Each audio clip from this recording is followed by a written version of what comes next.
በጣም በፍርሃት ውስጥ ነን። ፍርሃት ምንድን ነው? በህይወታችን ሂደት ውስጥ ኔጌቲቭ ነገር እንዳይገጥመን ማሰብ፣ መጨነቅ ማለት ነው።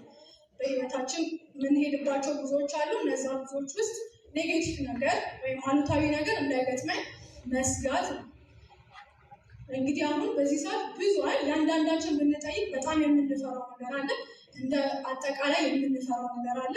ተማሪዎች ጋር ብንሄድ አሁን የትምህርቱ ሲስተም በጣም እየጠበቀ ስላለ ተማሪዎች ምን ያስፈራቸዋል? ማለፍ ያስፈራቸዋል። ጥሩ ውጤት ማምጣት ያስፈራቸዋል። ሰራተኞች፣ ነጋዴዎች ምን ያስፈራቸዋል? ግብር አይደለም። እንደዛ ብዙ የሚያስፈሩ የሚያሰጉ ነገሮች አሉ።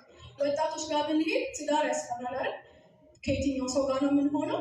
የትኛው ሰው ይሻለኛል? በጣም ፍርሃት ነው የእያንዳንዳችን ማለት ነው። ምናልባት አልፈናቸው ሊሆን ይችላል አንዳንዶቻችን፣ አንዳንዶችም ሲጋር ደግሞ ገና የሚመጡ ፍርሃቶች አሉ ማለት ነው። እና እያንዳንዳችን በዚህ ሰዓት ሁሉም ሰው ፍርሃት ውስጥ ነው ያለው ማለት ነው። እንደ ሀገር ስናይ የኢኮኖሚ ሁኔታ አለ፣ የፖለቲካ ሁኔታ አለ፣ ሰላም ማጣቱ አለ።